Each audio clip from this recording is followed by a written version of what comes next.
The rejection ceremony was supposed to break her. And as Seren stood before the entire Thornhaven pack, watching the man she'd been promised to since childhood curl his lip in disgust, she did the one thing no one expected. She didn't beg. She didn't weep. She didn't fall to her knees and plead for mercy like the half-blood abomination they believed her to be. She simply lifted her chin and said, "I accept your rejection." The silence that followed was deafening, because rejected wolves were supposed to shatter. They were supposed to claw at their chests as the bond severed, to scream and beg for reconsideration. But Seren stood perfectly still, her face betraying nothing, and that terrified them more than tears ever could. It should have ended there. She should have been cast out, declared rogue, hunted down and killed before sunrise. But fate had other plans, because watching from the shadows, visiting Thornhaven on matters of state, was Alpha King Corvain of Valdris, the most powerful wolf in the 5 kingdoms, the coldest ruler their kind had ever known. A king who hadn't taken a mate in 12 years of reign, who turned away princesses and daughters of lords without a second glance. And when Seren accepted her rejection without begging, something in him snapped. Not visibly, not loudly, but every wolf in that hall felt it. The suffocating weight of an apex predator's attention suddenly fixed on a single point, on her. "That one," he said, his voice cutting through the silence like ice through flesh, "belongs to me now." Neither of them understood what that declaration would cost them, or what it would save. The great hall of Thornhaven had never felt so small. Seren stood on the raised platform at its center, positioned like a criminal awaiting sentencing rather than a woman at her own rejection ceremony. Around her, 300 wolves watched with expressions ranging from pity to satisfaction to barely concealed hunger. The hunting would begin after this, she knew. Once she was declared rogue, she'd have until sunrise to run before they came for her. Aldrich Vorn, son of the Beta and the man she'd been betrothed to for 18 years, stood 5 feet away from her, close enough that she could see the contempt in his amber eyes. Far enough that he wouldn't risk touching her. He'd been kind once, in her memories. When they were children, before he understood what she was, he'd held her hand and promised they'd rule the pack together. But children grew up, and Aldrich had learned what everyone else already knew. That her mother had been a witch. That the blood running through Seren's veins was polluted, impure, an abomination against the natural order. "Let the rejection be witnessed," the pack's alpha announced. Seren's uncle, Matthias Crane, who had raised her after her mother's execution and reminded her daily that she existed only at his sufferance. Aldrich stepped forward. "I, Aldrich Vorn, son of Beta Vorn, reject you, Seren Crane, as my mate, and my future Luna." The bond that had been forced upon them as children began to tear. Seren felt it. The ripping sensation in her chest, like hooks being dragged through her heart. Every instinct screamed at her to fight it, to beg, to do anything to stop the pain. But she'd had 18 years to prepare for this moment. She breathed through it, kept her spine straight, let her face remain perfectly, absolutely empty. "I reject you because you are unworthy," Aldrich continued, his voice rising. "Because your mother was a witch who betrayed our kind. Because your very existence is an insult to every pure-blooded wolf in this hall." Murmurs of agreement rippled through the crowd. Seren said nothing. "Well?" Aldrich demanded. "Don't you have anything to say?" Seren met his gaze, held it. Let 3 full seconds pass. "I accept your rejection." 4 words, no tears, no trembling, no visible sign that he'd wounded her at all. The crowd shifted uneasily. "That's it?" Aldrich looked almost offended. "You're not going to beg? Would it change anything?" His jaw tightened. "No." "Then no. I won't beg." Alpha Mathis raised his hand for silence. "The rejection is witnessed. Seren Crane, you are hereby—" "Wait." The voice came from the back of the hall. Low, quiet, and carrying an authority that made every wolf in the room freeze mid-breath. Seren watched the crowd part like water before a blade, and through that opening walked Alpha King Corvain of Valdris. He was tall. That was her first coherent thought. Taller than any wolf she'd ever seen, broad-shouldered beneath a coat of deep black, his dark hair falling across a face that looked like it had been carved from winter itself. Sharp cheekbones, pale gray eyes, cold and clear, and absolutely merciless. "Your Majesty," Alpha Mathis stammered, dropping into a bow. "We weren't expecting you until tomorrow." "Continue," Corvain said. He walked toward the platform, the crowd parting before him. He stopped directly in front of Seren. Up close, she could see a scar running along his jaw, shadows beneath his eyes, and something else. A coldness radiating from him that had nothing to do with temperature and everything to do with something broken inside. "You accepted the rejection," he said. "Yes, Your Majesty." "Without begging." "Yes." "Why?" "Because begging wouldn't have changed the outcome, and I refuse to give my pain to people who would enjoy it." Something stirred in those frozen eyes, something she couldn't name. The silence stretched. Then Alpha King Corvain turned to her uncle and said, "I'm taking her." The hall erupted. "Your Majesty," Mathis sputtered, his composure cracking. "Surely you can't be serious. She's a half-blood, a witch's daughter. She's not fit to clean your floors, let alone—" "I don't recall asking for your opinion." Corvain's voice didn't rise. It didn't need to. Seren stood frozen, her mind struggling to process what was happening. The Alpha King was claiming her? "This must be a mistake," she heard herself say. Corvain turned those winter-gray eyes back to her. "Do I look like a man who makes mistakes?" He didn't. He looked like a man who calculated every breath with lethal precision. "No, Your Majesty." "Then we understand each other. The half-blood leaves with me tonight. Consider your territory's debts to the crown forgiven in exchange." Seren saw her uncle's expression shift, calculation replacing outrage. Whatever Thornhaven owed was significant enough to make him swallow his pride. "Very well," Mathis said slowly. "If Your Majesty wishes to collect her, we won't stand in your way." "Collect?" As if she were property. "Come," Corvain said to Seren. Not a request, a command. She followed him through the parting crowd, whispers trailing in her wake. He'll tire of her in a week. She'll be dead within a month. They reached the courtyard where a black carriage waited, drawn by horses whose eyes reflected crimson in the torchlight. Corvain paused before entering. "You're shaking." Was she? Seren looked down, fine tremors running through her fingers, betraying the terror she'd been trying to suppress. "I apologize, Your Majesty." "Don't. Get in."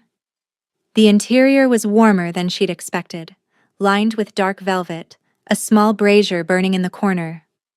The carriage lurched into motion. They were alone. "Why?" Seren finally asked. "You could have anyone. Princesses, noblewomen.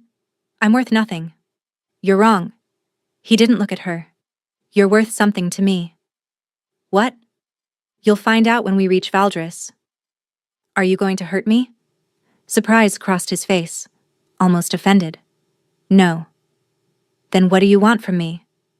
"I want you to serve a purpose. In exchange, you'll have protection, comfort, and status. Everything Thornhaven denied you. And if I refuse, you won't." It was certainty, not arrogance.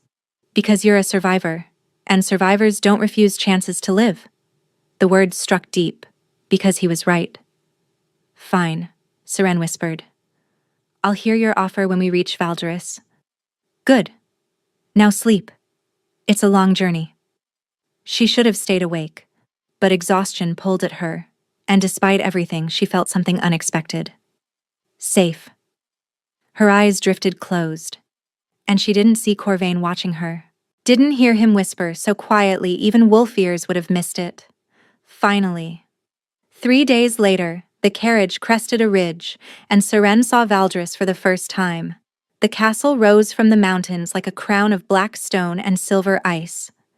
Towers pierced the clouds, their peaks lost in perpetual mist. Even from this distance, she could feel the cold radiating from it. By the time they reached the castle gates, Seren's nerves were wound tight enough to snap. She was led through corridors of black stone and silver fixtures to chambers larger than anything she'd ever occupied. A massive bed draped in white furs, a fireplace tall enough to stand in, windows overlooking frozen mountains. "The king will send for you this evening," a servant announced. "Clothing has been provided." When the summons came, Seren followed a guard through the maze of corridors to the king's private study. Books lined every wall. A fire crackled in the hearth. And standing behind the desk, his back to her, was Corvain. "Sit," he said without turning. She lowered herself into a chair, heart thudding against her ribs. The king turned. In the firelight, exhaustion was etched into every line of his face. "I'm going to explain something to you. And you're going to listen without interruption." "Yes, Your Majesty." He studied her for a long moment, then began. 12 years ago, I took the throne after my father's death. I inherited a curse on my bloodline, placed by a witch 300 years ago. Seren's breath caught. "The curse is simple," Corvain continued, his voice flat. "Every king of Valdris slowly loses his wolf, his warmth, his ability to feel anything at all. We become cold, literally and figuratively. My father was a frozen shell by the time he died." He held up his hand. In the firelight, frost crystals formed on his skin. "I'm halfway there already." She stared at the ice spreading across his palm, then receding. "Why are you telling me this?" "Because there's one way to break the curse. The king must find his true mate, his actual fated mate, chosen by the goddess herself." The weight of his attention pressed against her. "For 12 years I've searched," he said. "Met every eligible wolf in 5 kingdoms. Felt nothing. Not even a flicker." He paused. "Until 3 nights ago." Seren's breath faltered. "When you accepted your rejection without begging, my wolf woke up. Not fully, but enough to recognize something." "I'm a half-blood," Seren protested. "A witch's daughter. I can't be—" "I don't know what you are, but my wolf knows something, and I need to find out what." He moved closer. "Here's my offer. Stay in Valdris. Let me attempt to discover whether you're my true mate. In exchange, you'll be protected, provided for, and treated as an honored guest. And if I'm not your mate, you'll be free to go with enough gold to live comfortably forever. And if I am?" Hope glimmered in those frozen eyes, buried beneath years of ice but unmistakably present. "Then you'll save my life, and I'll spend the rest of mine making sure you never regret it." Seren looked at this cursed man slowly turning to ice from the inside out, who had seen her accept rejection with dignity and felt his dying wolf stir. "I agree to your terms." Corvain exhaled slowly. "Good. We begin tomorrow." He turned back to the window. "One more thing. I'm incapable of love. The curse has taken that from me. So whatever happens between us, never expect me to feel anything for you." "I understand, Your Majesty." She opened the door and stepped through, and neither of them saw the small flame that flickered to life in her palm the moment she crossed the threshold. A fire that had been dormant for 20 years, now finally awakened. The great hall of Valdris was polished obsidian and silver filigree. Chandeliers of crystal cast fractured light across hundreds of wolves dressed in their finest, every single one staring at Seren. "Lady Seren?" A servant appeared. "The king requests you join him at the high table." The whispers started before she'd taken 3 steps. "That's her? The half-blood from Thornhaven? What is His Majesty thinking, bringing witch spawn into our court?" The high table sat on a raised platform. Corvain occupied the central seat. To his left, an empty chair. To his right, a broad-shouldered lord with iron-gray hair and a face like a clenched fist. Lord Calder, the servant murmured. The king's chief advisor. He's opposed your presence from the start. Seren reached the platform and curtsied. Sit, Corvain said. As she lowered herself into the chair, Lord Calder's gaze cut against her like a blade. So this is the creature you've brought into our midst, he said loudly. For 12 years you've refused every suitable match. Princesses turned away, and now you present us with a half-blood nobody? Your concern is noted, Corvain said flatly, and irrelevant. Your Majesty, Lord Calder. The temperature around the table dropped several degrees. Frost crystallized along the edge of Corvain's plate. You forget yourself. The advisor's face paled. Lady Seren is here at my invitation, Corvain continued. She will be treated with respect due to any honored guest. Anyone who fails to extend that courtesy will answer to me personally. Silence. Then heads began to nod throughout the hall. Lord Calder sat back, fury barely suppressed. Under the table, Seren's hands trembled. You're not eating, Corvain said quietly, for her ears alone. I'm not hungry, Your Majesty. You need to eat. You're too thin. Whatever they fed you in Thornhaven wasn't enough. He'd noticed. This cold, distant king had noticed that she was underfed. I wasn't a priority there, she whispered. You are here. 3 words. Simple. Devastating. Why do you care? Corvain's jaw tightened. I don't know. And that troubles me more than you can imagine. The days that followed established a strange rhythm. Each morning, Seren was summoned to Corvain's study for testing. She would sit while he held her hand, his frozen fingers wrapped around hers, waiting for some sign of the mate bond. Nothing happened.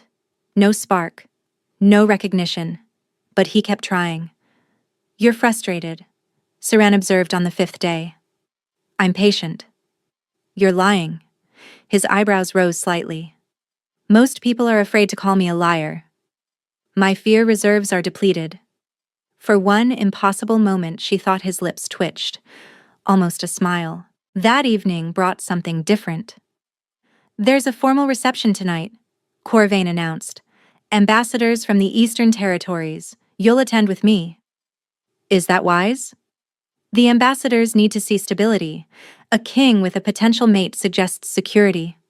So I'm a prop. You're a strategic asset. There's a difference. The gown was silver, true silver, the fabric catching light like moonbeams made solid. When Seren entered the great hall, Corvain crossed the room to meet her. You're wearing it, he said. You sent it. I wanted you to match me. He gestured to his own attire, black threaded with silver. We look like a pair, Seren realized, king and queen.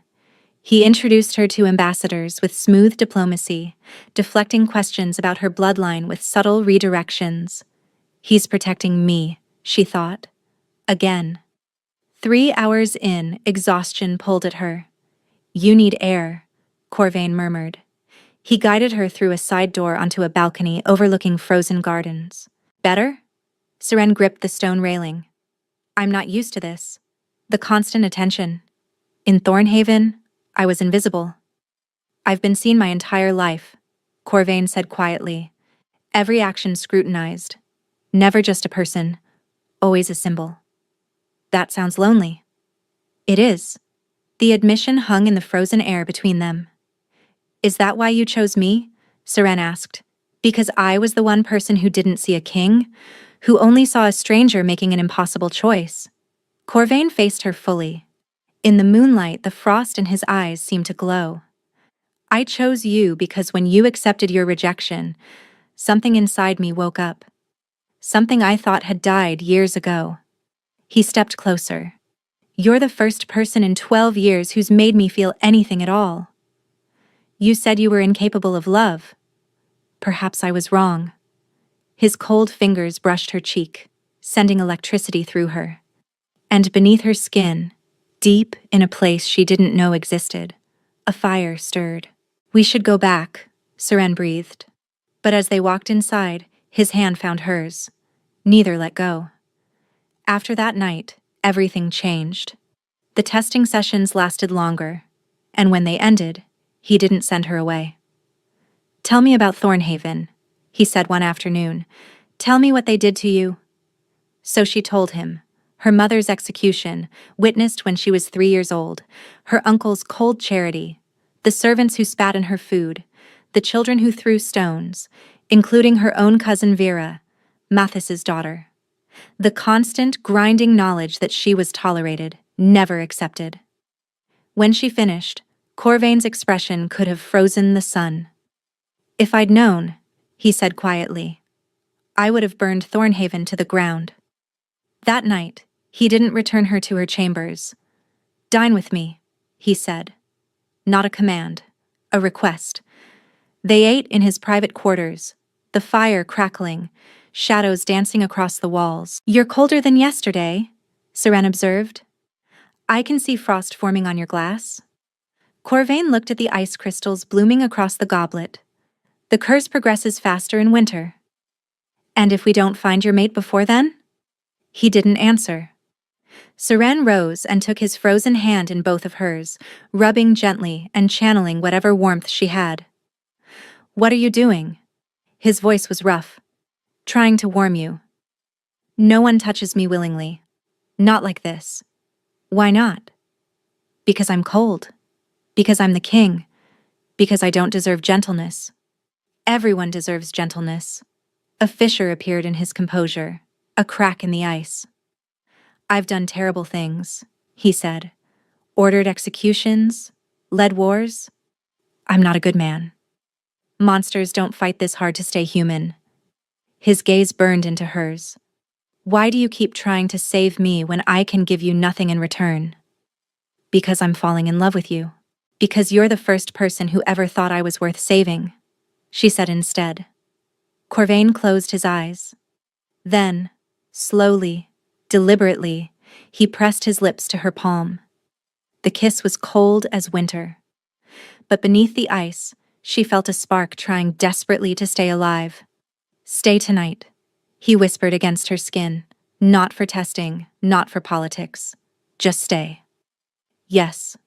She woke in darkness to find him shivering violently, ice crystals forming on his eyelashes.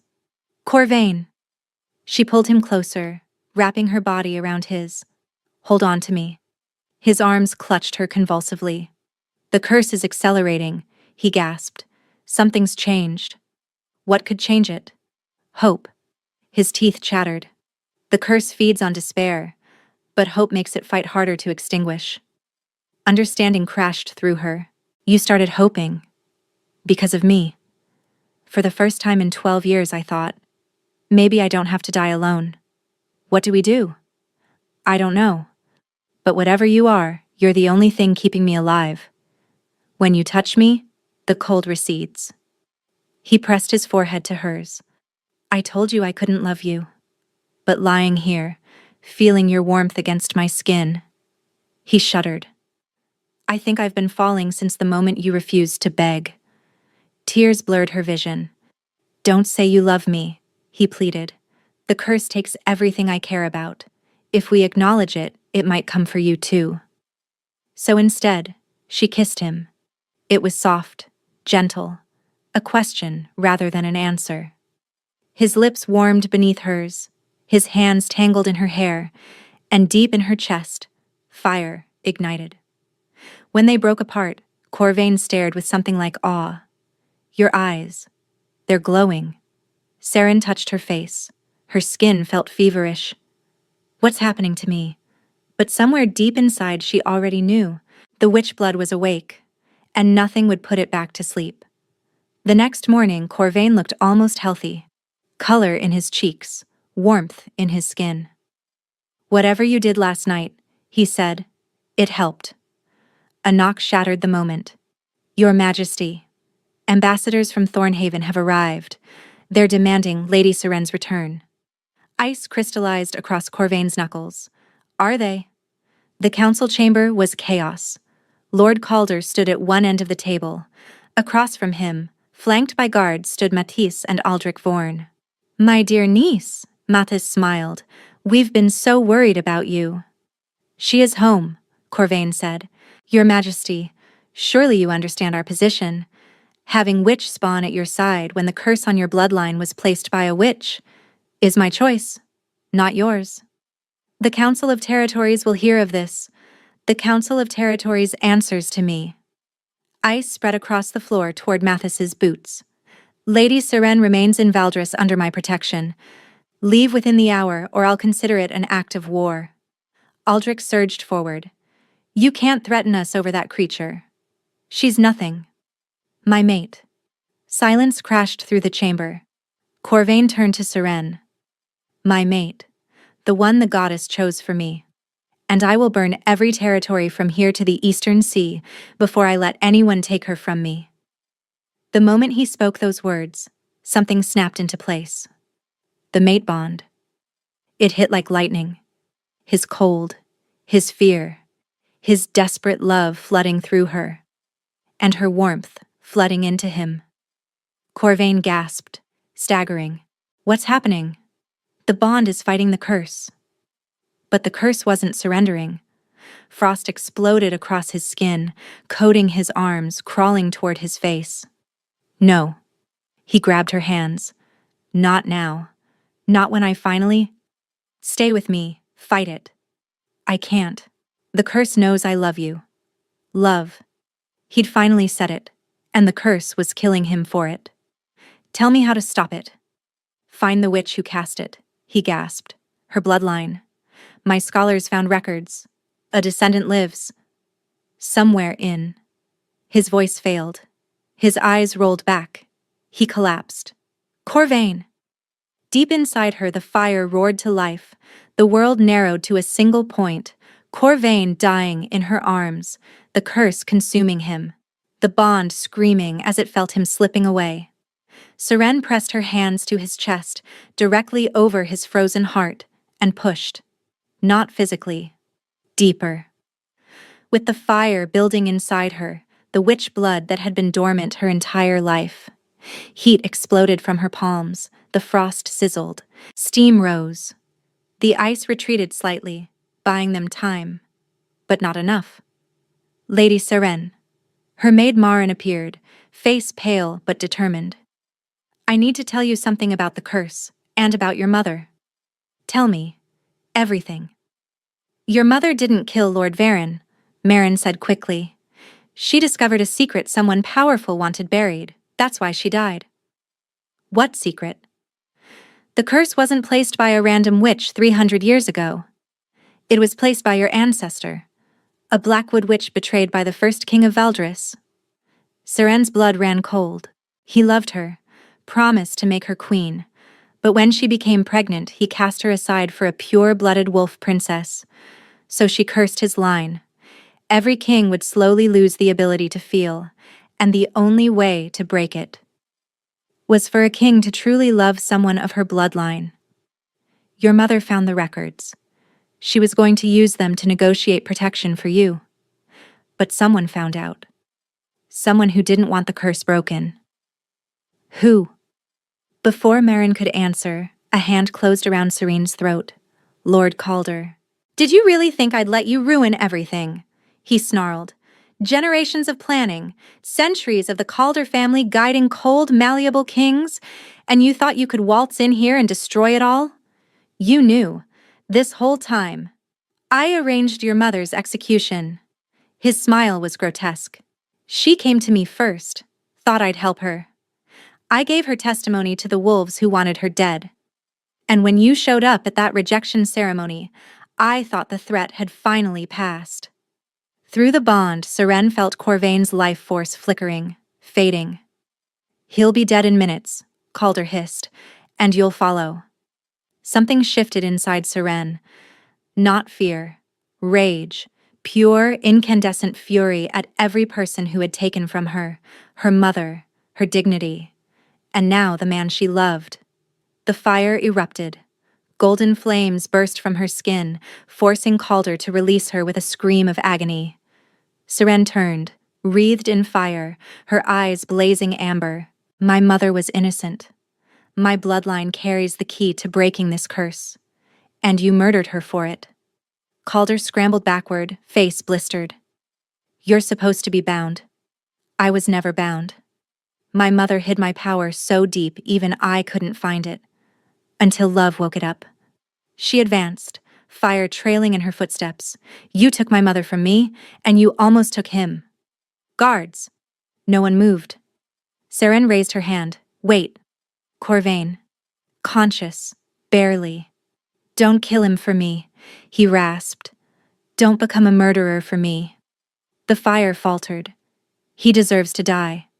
Yes, but not by your hand. Not with that stain on your soul. The dungeons. Let him rot watching his plans crumble. Seren looked at Calder cowering on the floor. Take him, she told the guards. If he escapes, I'll burn Valdris to the ground looking for him. They believed her. Then she was kneeling beside Corvain.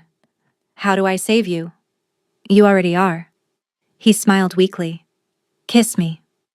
She pressed her lips to his. Fire poured from her into him, not to burn, but to heal. The curse recoiled, shrieking, 300 years of hatred meeting 300 years of waiting. And she felt something else, her ancestor reaching across centuries. Break it, a voice whispered. End what I started in grief. Let him love. Seren pushed harder, gave everything she had. The ice shattered. It exploded outward from Corvain's chest in a shower of crystals, dissipating before they touched the ground. Color flooded back into his face. And through the bond, she felt warmth rushing toward her. His own warmth, returning after 12 years of winter. The curse is gone, he breathed. I can feel everything. He pulled her into his arms. The embrace was warm. Actually, genuinely warm. You saved me, my mate, my fire. 3 months later, Valdris gathered for a wedding. Seren stood at the altar in a gown of crimson and gold, flames embroidered along the hem. Her dark hair was crowned with flowers from the gardens she'd helped thaw, the first blooms Valdris had seen in decades. Corvain waited for her, dressed in colors other than black for the first time anyone remembered. Deep blue and silver, matching the reformed Valdris banners that now bore a flame alongside the traditional wolf. I love you, he said as she reached him. I will love you until the stars burn out and beyond. I love you too, since the moment you saw me as someone worth claiming. When they kissed to seal the union, fire and warmth merged into something unbreakable. At the feast, Maren approached with a letter. This arrived from Thornhaven, Your Majesty. It was from her cousin Vera, the girl who had once been among those throwing stones and spitting insults. I was wrong, the letter read. About everything. Father has been arrested for conspiracy in your mother's execution. His lies have been exposed. I don't expect forgiveness. But I wanted you to know. Your mother's name has been cleared. And I am ashamed it took this long to see the truth. Seren read the words 3 times. It's over, she whispered. All of it. Corvain pressed a kiss to her temple. No, it's just beginning. He was right.